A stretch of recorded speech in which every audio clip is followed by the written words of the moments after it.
The question under discussion is this: is there a spiritual dimension to the arts? And if so, of what does it consist? Each of the speakers will speak for about 15 minutes on the subject. They will then have a discussion between themselves. After that, there will be an opportunity for you to ask questions. So without further ado, very happy to hand over to Richard.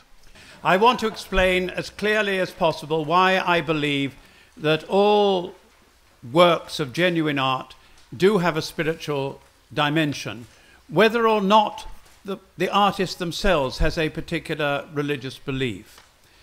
First of all, I believe that all works of art are characterized by form, if you like, a shape or a structure.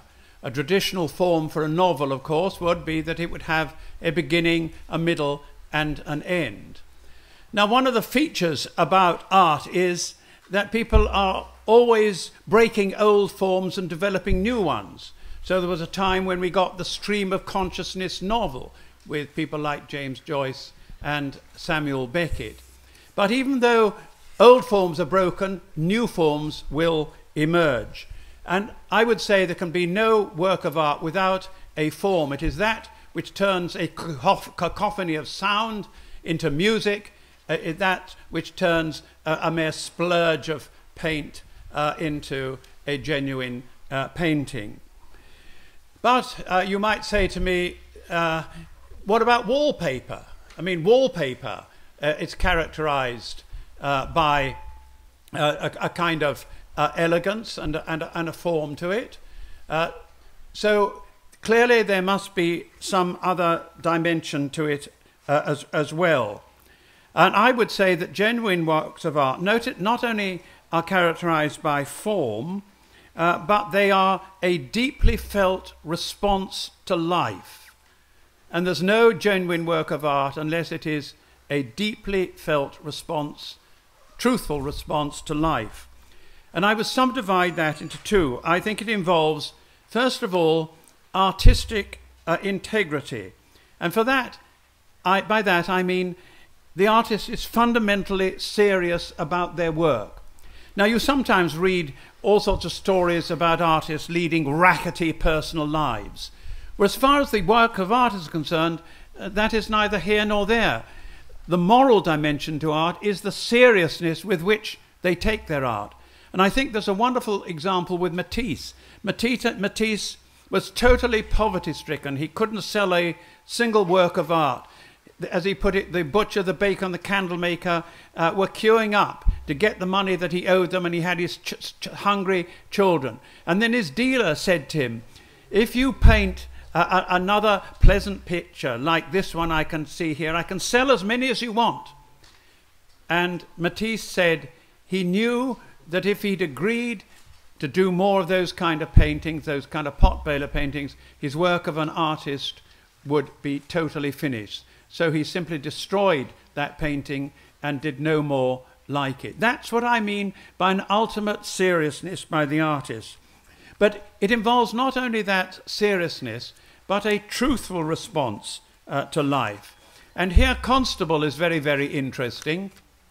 Constable said that there are two things to be avoided in art. One is what he called mere imitation, which is obvious enough. The second, he said, we have to avoid bravura. And he defined that as going beyond the truth. In other words, bravura for him would be simply, as it were, projecting your own ego onto what you're doing. For him, it was about a truthful response to the landscapes which he saw. Now, if we take these two things together under truthful, a serious, a deeply felt response to life, that means that all works of art will not just be characterized by form, by a kind of elegance and beauty, but they will also have a content. And one of the most interesting things about artistic developments in the 20th century is that before the First World War there was huge excitement in the artistic community when they realized that good art didn't necessarily mean a response to nature as it always meant in the past. A work of art existed in its own right. The form of a work of art existed in its own right. And that hugely excited artists. But what happened later in the 20th century, some of our most interesting artists, particularly most interesting from a religious point of view, began to realize that form by itself was not enough. They needed to have some kind of content to it. Now, where I think that the spiritual dimension comes in is that this elegance and form which characterizes all works of art, Thomas Aquinas said that all works of art are characterized by wholeness, harmony, and radiance. That combination of beauty or form, together with that moral seriousness or goodness, and together with that truthful response to life, does, from my point of view, reflect that ultimate glory behind and beyond, within all things. Divine glory is that sublime conjunction of beauty, goodness, and truth, which we see in the ultimate reality that we term God. And all genuine works of art have some glint or glimpse of that glory. Of course, we see something of it in nature, and it's interesting that maths also aspires to a kind of elegance in its basic formulations. And we explore the universe through mathematics, and top mathematicians say that the closer they get to the truth of things in their equations, the more elegant those equations. That too is some kind of revelation of that glory behind things. Now let me just end by saying something briefly about the novel.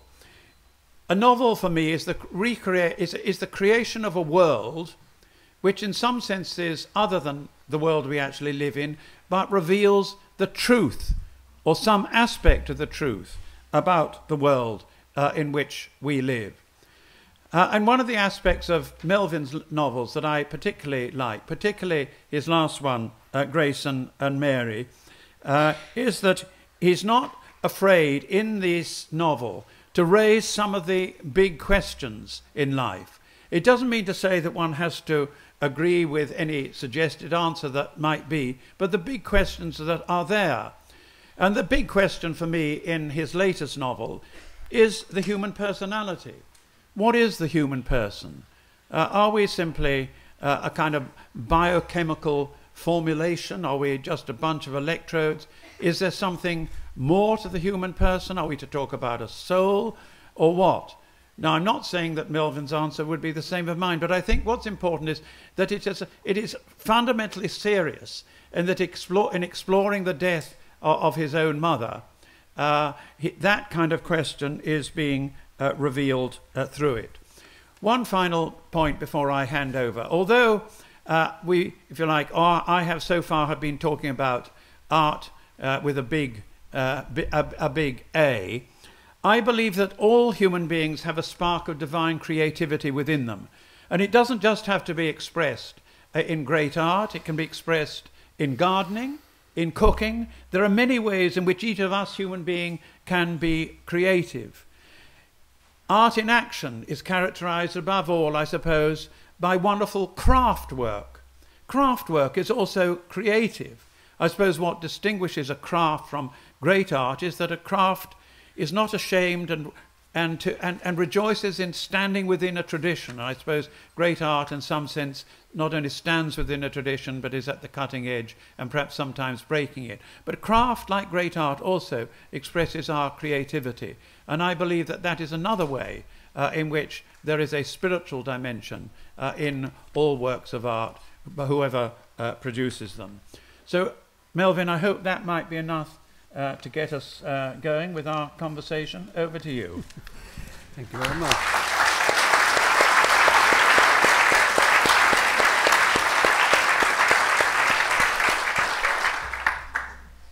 Thank you very much, and thank you very much for inviting me. It's more than enough to get us going for our conversation. I mean, you can have the conversation around what you've said. I feel a bit, when I was about 15 or 16, I was what in the Catholic Church they called an altar boy, and what in the Anglican Church they called a server. And the priest, as they goes backwards and forwards. It was a job I found it very, very difficult to do. I was overawed, and I kept forgetting now and then. but I feel as I'm a bit of a server here to Richard. Overall, I'll keep forgetting things, and I just hope I don't drop anything. That was the big worry, taking the wine across the altar, thinking, please God, don't really let me drop it. That was about it. Anyway, he must have heard, because I never dropped it. I did slop it, but I didn't drop it. This is a great question. I mean great in the sense of a big, huge, important question. Art and spirituality. I think for much of the time that we have been here as Homo sapiens, let's say, I mean Homo sapiens actually creating a civilization which is recorded in sufficient detail for us to have some idea what it was about. And that's about 8,000, 9,000 years. It's a very, very short time. Can you turn the mic up? Hello? Hello? Hello? Is that the mic turned up, or is it me? I think that's good. Is that right? Is that all right for you? Are you sure? You didn't miss a great deal. You missed a lot, actually. No, you didn't miss a great deal. No, you really didn't. Just getting cracking. Let's say about 8,000 years, when civilizations came in, that we could call civilizations. One of the things that interests me, one of the things about this is not only the shortness of the span comparatively, but the similarity between them and now. One of the finest examples, I think, the iconic examples of civilized man or humanity is the Babylonian astrologers looking at the sky and trying to find out what the stars meant, where they were moving, why they were moving, what it brought, to answer the fundamental questions that people have asked since civilization has been recorded, which is simply, how did it start? Where do we come from? Where are we going? Why do these things that we cannot explain, like the sun coming up, early deaths of children, plagues, why do these things happen? They're precisely the same questions you're asking now. And if you wanted an iconic image for this part of the 21st century, you'd be chaps at the Hubble telescope looking at the stars, like the Babylonians, doing the same thing. And it's that similarity I want to dwell on for a moment with the answer to this question. Because I think for most of the time in our history, art and religion have been one thing. They've been together. Francis Bacon, who I thought was a great artist and proved the fact that I'm afraid art can be ugly and great, Francis said that the only art that mattered to him really was Egyptian art.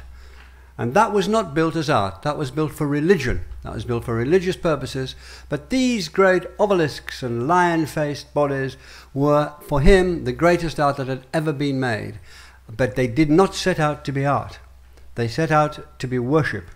They set out to capture the gods.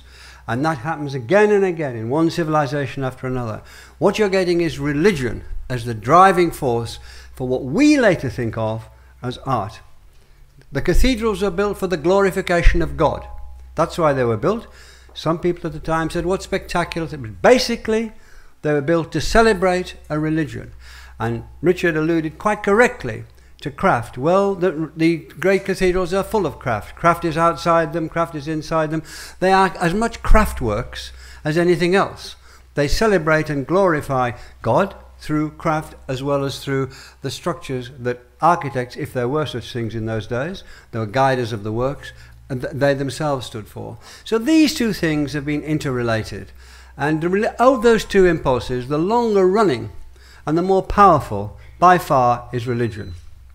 Art seems to be making a rather takeover bid in the last 100 or 200 years in certain areas of the planet, but it's a small hiccup, or it may be a big change, we don't know yet. But in the scheme of things, it's not very large.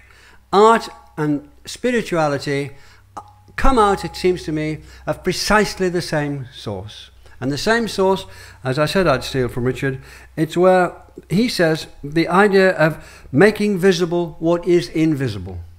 And that's a phrase that he uses in his book. And that's what they're trying to do, these people who are building cathedrals and building these great monsters, or Ozymandias in the desert, the Egyptians, or the Greeks who are building their temples. And on it goes, civilization after civilization. They're trying to make visible what is invisible. The appalling misfortune that we have of not being able to know everything, which is very difficult for a lot of people. We want to know. We want to go into the unknown. We want to uncover, discover, explore. That's what we have been doing now, perhaps for 150,000, even more years. But it's been recorded for the last 8,000 years or so. And the main drive has been a religious drive, because people have thought that there must be something. They often think out there, but they sometimes think in there, in a forest, in a wood, wherever it is, which is the cause of things, which is the driver of things, which gives their life the meaning, the shape that people want their lives to have. So religion is the bedrock, I think, of all art, and art comes out of religion and has never strayed very far away, as Richard points out in his book. Even now, in this part of the world, Western Europe, a bit of America, which America isn't so much, but we're secular with this, we're modern, it hasn't strayed very far away. And I agree with him that it's still embedded in the idea of the way we look at the world. And if I can give you one example from our own history, where you have, in my view, in our history, English history, the perfection of the conjunction, seamless conjunction between art, great art, and religion, I'd point to Tyndale's translation of the New Testament in 1526, which was taken over wholesale by the King James Bible. 90.3% of the King James Bible is Tyndale's New Testament, in the New Testament, and quite a bit of the Old Testament. Let's stick with the New Testament. What Tyndale did then was to follow his ferocious conscience with his almost unparalleled genius as a translator. We've had two geniuses who set up our language. We were very lucky. Most people have one. We have two, most civilization. We have Shakespeare, who's a genius of the imagination, and Tyndale, who's a genius of translation. And what Tyndale wanted to do was to make sure that the people of this country could understand the Bible in their own language, because that way it would help them to save their souls. That was what he was trying to do. And the fact that it was in Latin and muttered and obscured from them, he found an offence to God. This was a godly quest he was on, and he was unbending in it.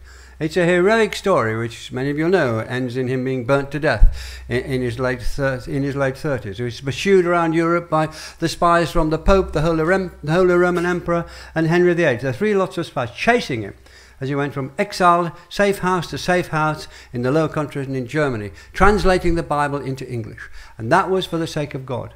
And he was undoubtedly inspired to do that. And yet, what happened, as well as that, was one of the greatest works of art in the English language. That then provided the basis for what became modern, flexible English. Shakespeare was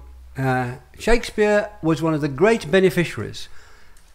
When I published the book about the King James Bible, a critic said, how could Shakespeare have been influenced by the King James Bible? He died in 1615, the King James Bible came out in 1611, oh dear me. But I hadn't said that. I said Shakespeare is influenced by what became the King James Bible. And the fact is, for reasons which are too complicated, not complicated, too long-winded to go into at this moment, on this occasion, Tyndale's Bible, New Testament, 1526, was taken up when, in a dark night of the soul, Henry VIII decided he was a Protestant, and taken up. I can't stand that man. I really can't stand that man. I think he was the first of our homegrown vandals, Henry VIII. Anyway, let's leave it at that. It's another matter altogether. Anyway, but they would not have Tyndale's translation. Henry VIII's hatred of him was ferocious, and they rubbed it out. And what happened was, when the Bible was translated in English in this country, it was translated by Coverdale, who had worked with Tyndale. It was translated by Matthew, who worked with Tyndale. It was the Great Bible, they'd worked with Tyndale. And they completely ripped Tyndale off, as we say in modern unattractive phraseology. They just lifted it.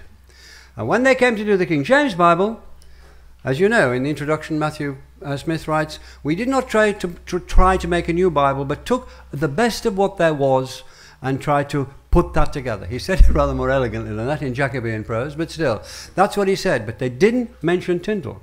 And everybody they took from was 100% Tyndale. For reasons, Tyndall had been wiped out. He wouldn't put his name on his own Bible, for instance, because he didn't think his name should interfere between the reader, or in most cases the listener, because interestingly, another complication, he wrote the Bible to be read aloud, because he wanted to influence a ploughboy who was illiterate, and out of that, to be read aloud, he formed a perfect work of written art. And so he wiped himself out. He wasn't taken. But then we have the King James Bible. But along the way, I say Shakespeare's influence. Shakespeare would hear the Great Bible every Sunday when he went to Stratford Church, which you would have to do by law. He would hear it, the Great Bible or the Geneva Bible at school. In Shakespeare, there are over 1,320 references to the Bible. They're all Tyndall. And he knows the stories and so on and so forth. So there we have, it seems to me, not very long ago, 300 or 400 years ago, and it's just near here, except when he was brought up, went in the Cotswolds actually. There we have the perfect example of spirituality, a man digging into himself for profoundly religious reasons, the sort of religious reasons that we find almost impossible to understand. But they were plain to understand by people far more intelligent than I am, and as intelligent as anybody in Oxfordshire. And they did for that reason. But out of it came a work of art. And I think that has happened again and again. And that's one starting point. What Richard does in his book is to play around with that idea, but also the idea that people who start doing works of art from an apparently secular standpoint, they themselves end up doing works of art which are spiritual. There's no great evidence for Mozart being devout. He preferred to play billiards. But the fact is, when you hear some of that music, you've got ears of stone if you don't feel that something akin to an enhanced experience, an intense enhanced experience, which is almost indescribable, or is indescribable in words. It's only describable in his music.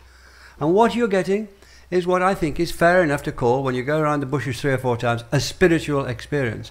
So that's an example of somebody who is non-religious, although he was tokenistic religious, but had to be to earn his living at the courts he worked at. A non-religious man, so beset by music, and finding in the music itself what Tyndall found in the idea of translating in God itself. So it's coming in from an entirely different angle, but it's playing to the same thing. It's playing, as it were, the same music, and we can say the same of Bach and so on. These two things are together. There's no great evidence that Shakespeare was particularly pious.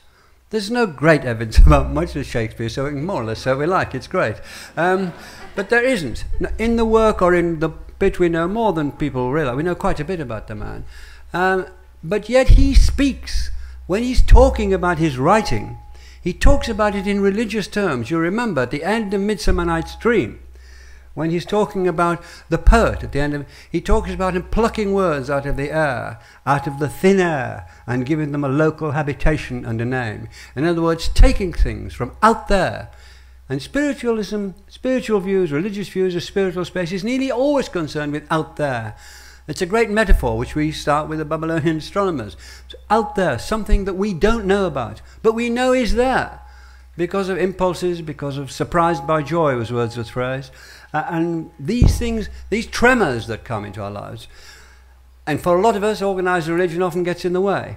But the idea of religious and a religious sense, I think, is present in everybody. And I think one of the ways it's present is in our imaginations, which is the most extraordinary faculty. And if I had a wish outside my own family, to come back in 1,000 years or so, I'd really like to come back and ask them how they're getting on about working out what the imagination is. Because we all have it. It's the most fantastic faculty. We're told that inside these heads we have, there are more... Hello? It's all right. That's perfect. No, it's the one on the right. It's okay. As long as it isn't mine, it's fine, all right? That inside this head, there are more connections being made than there are atoms in the universe. Now that is true. What's it for? Why are we so over massively endowed with this? We're also told by the same scientists that we use 5% of our minds, 95%, I'm struggling to do that at the moment, but 95% is unused, is there to be used. Things are going on that in the subconscious, in the unconscious, moving around, changing the way, particularly changing memory. So there's this great imaginative mass there, waiting to be electrified, like a sort of, like an experiment, electrified into life. And that's there, and I think that is a metaphor for the spirituality that we feel we know, except we can't name it. We can't identify it. Maybe we never will. Stephen Hawking said there are things that we shall never know. And maybe, he knows a great deal more than that, so maybe he's right. But we're rather persistent Homo sapiens, and maybe we would like to try to identify this imagination. And inside imagination, I think, is that conjoined capacity for religion and art. And by art, I again go along with Richard saying art is everything from Pythagoras, mathematics, to Stephen Hawking himself. It's the making of things. And I totally agree that it's gardening, it's the making of patterns. It's the making of things out of nothing there, seeing wasteland and turning into a wonderful garden, seeing a blank page and turning into a fine poem. Whatever it is, the making, the patterning, which is one of the huge impulses in what we have done in the last 8,000 years. Sometimes they're good, sometimes they're evil. That's not the question here. It's one of the things we drive at. Look at this little amphitheatre. A perfect shape. That's what it really is. Richard referred again to form. A perfect shape which they found very early on, and it's never been bettered because it's a perfect work of art, as well as being extremely useful for the purpose.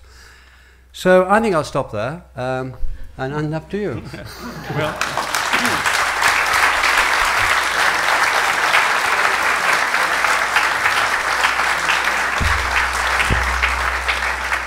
thank you very much, Melvyn, for that combination of illumination and passion. I'd like to go back to something you said right at the beginning, when you talked about religion was the great driving force for art.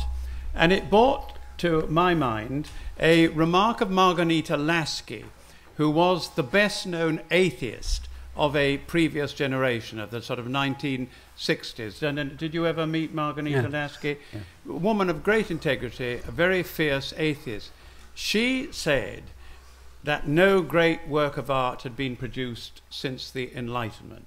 She thought that art and religion were so bound up in our culture, there hadn't been any great works of art because of the alleged demise of religion. Well, in fact, I don't agree with her, and I don't suspect you do, but I think what it does bring out is that if it's not religion in a narrower sense, a rather narrower sense than you used it, I think, in your opening remarks, something has to be driving the art, some deeply felt response to life. You mentioned Francis Bacon, about whom Margaret Thatcher once said, "Oh, you mean that man who paints those awful paintings?" Francis Bacon said that he painted out of a sense of exhilarated despair. Now, I agree with you. I think that Francis Bacon's paintings are, certainly they're great art. They are characterized by an extraordinary, wonderful combination of line and colour, perhaps particularly colour. But they are driven by what he called a sense of exhilarated despair, rather than any rather more explicit vision. I mean, and if we go back to your own most recent book, I think there's a real vision in there. I don't think it's a kind of vision that everybody would share, but I was particularly moved towards the end of your book when, after the death of your mother, you talked about a sweet sorrow. And you went on to say, just ordinary people getting on with their lives and making the best of not giving in. It's a very moving sentence, that, and it sums up a lot, I think, of what that book is about. Now, that for me is a deeply felt, truthful response to life. It's not an explicitly religious vision, but it is a deeply felt response which drives that particular book. So I don't know whether, before we go on to anything else, you'd like to take up any of the points that I made. Perhaps I might just link it with one other thing which connects with Margarita Lasky. In The Image of Christ in Modern Art, my starting point is David Jones, the artist and poet, who said that he and all his contemporaries, this was around the time of the First World War, were conscious of the break. That is, the whole set of Christian symbolism, Christian stories had gone totally dead, and that people had to kind of start again from almost nowhere. And struggling with that question, I think, was what tended to give him his breakdowns. It's the question of how great art can be produced in the 20th century when there's no overall religious vision binding society together. He thought, and Eric Gill thought, and a lot of other people thought, great art can only be produced with it is natural to the whole culture. It, as it were, emerges almost unconsciously as a part of a culture which feels and thinks like that. And they thought that this is the problem now, is that artists having to start again from scratch and with a very kind of personal, sometimes very idiosyncratic vision.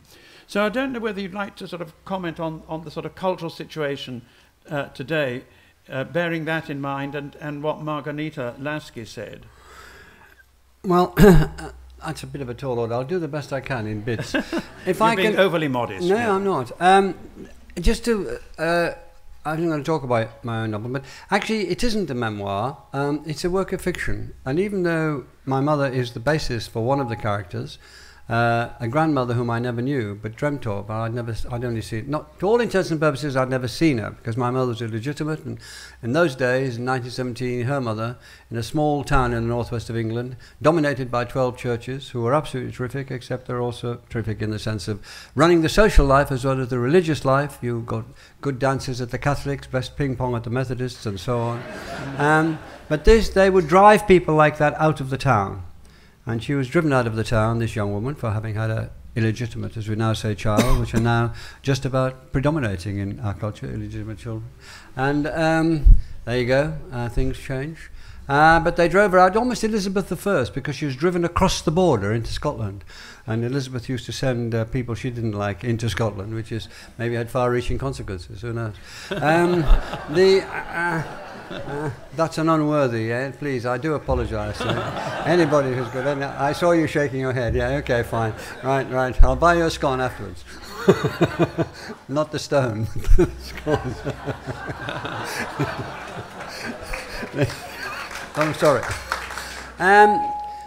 So it is a fiction, and I bring that up because I could not write a memoir, and I'm writing autobiographical fiction, which is a complicated thing to do, but some of my favourite novelists, I'm not comparing myself, I'm saying some of my favourite novelists, early Tolstoy, Proust, early James Joyce, Lawrence, on and on it goes, have written autobiographical fiction. They've used their own experience and changed it by this trick. It's almost, Alan Bennett calls it a knack, which is a way of putting it in its place, which is what Alan's very good at. Or there's something that happens that changes it into something else. Like when Francis Bacon sees Dyer, George Dyer, who was his lover, or could it come to that, sitting there, he looks at him and he turns it into the painting of George Dyer, which is and is not like George Dyer. It's a painting of what George Dyer feels like to Francis Bacon, and therefore Francis Bacon has gone somewhere else, as I did in this about my mother, and particularly about the woman who was her mother, and I never met, and I invented completely, and I've been very flattered by people saying, I didn't know your grandmother was like that. That's terrific, because the trick of fiction is to turn something unreal so that it seems real again. As you all know, I get most of my truths from fiction, truths that matter. So that's one thing to say, because it takes us to the next point, which is, where do you go to for that sort of thing? And I do go back into the imagination, because I did a film with Francis Bacon. I also did a film, the only one with David Jones, which is the oddest film I ever made in my life. He lived in a small back room of he was a wonderful artist and a wonderful man, but completely unself-conscious. I don't think he'd seen television or in his life. And in a little back room in a boarding house in Harrow, it was so small that we had to put the camera in the garden and open the French windows so that we could get me and him in at the same time, and his paintings round. And it's where you go. And I've gone on to him because, and I'll come back to Francis Bacon. When I was talking with David Jones, and he wrote a book that I thought was the best books ever written, never mind about the First World War. Poetic prose, strangely wonderful book. And we were talking, and he said this is not a rude word I'm going to say, and I'm quoting one of our greatest artists, Welsh, so we're all right there, one of our greatest artists. And he said, well, it's to do, what I'm doing is to do with the sacrament. If it isn't to do with the sacrament, if poetry isn't to do with what's sacred, then it's all balls. And we kept it in. And this is in 1964. And very few come. And I know what he meant. Because that connection. Now we've stopped being able to talk in those terms. It's very difficult for people to say this is sacred without people saying, oh, or I'm saying it about some stupid pop song. But it is still there. We can't have changed in the last 100 and so years so much that can be discarded. It's part of what we are. And I think that we turn it around, we make it apply in different ways. Now Bacon, you correctly quoted Bacon, he also said, I'm an optimist about nothing. I'm an optimist but about nothing. But he did what they do, what all artists, and I tried it. Well, you don't even try, you don't have to. If you're doing it, for better or worse, this isn't a qualitative description, it's a fact description. You sink into something. And I think that's where this strange Grand Canyon of the imagination comes into play. And down there somewhere, things gather and they simplify, and you select, and you change, and you turn, and the simplification, the selection, this deep drive for pattern, all come together. And that's where religion comes from as well. That's where spiritual comes from. Richard makes a very fine distinction when people who are religious say they're religious and people who say they're spiritual. And it is a distinction worth attending to. But I think what's more interesting, for my purposes, is their similarity. It's something we have got. How we express it, even when we deny it. If Margarita Lasky denies it, first of all, she's factually wrong. Of course, there's been other great art since the end of the 18th century, but she was a lovely woman, but there you are, she's just wrong about that. Even if you deny it, I mean, you could say, how many atheists have written Shakespeare? But I'm not going to go in for that sort of mere trivial combat. The fact is that there's something in us that wants to know that we are connected with something that is different from us, not only bigger than us, that there is something there. And I think we're right to think that. And it's very disturbing that it's become fragmented and it's become elusive. It's even more disturbing, though, that it's become dismissed. And people who dismiss that, I've got no time for them. Because whether they are Christians or not, and I started as a Christian, I'm not a full Christian now, but I'm very influenced by that and impressed by that huge body of knowledge. The great searching that went on, not only Christianity, you look at all the other sacred books, they're going after the same thing. And these are intelligent people thinking, trying to work out how the world works with the means at their disposal. And they're doing exactly what Newton's doing. Newton was a religious man. Very, as you know, Unitarian. He had to pretend he wasn't in order to get into Cambridge, because you had to believe in the Trinity to get into Cambridge, and he lied, said he believed in the Trinity, which he didn't. He's a Unitarian. And that's important to be a Unitarian, because they believed in one God, doing one thing. And when he saw the apple, it's recorded 3 times by him, and presumably, well, why not? He's telling the truth about himself. His imagination, when he dived in, this young, awkward, deeply unhappy boy of 22 who'd been sent from Cambridge when the plague came to Cambridge, sent back to his mother's farm to get out of the way of the plague, saw this fall. He went in there, into that chasm of the imagination, and somehow said, this explains the entire working of the universe. And he wanted that to be the case because he had a spiritual idea of the universe.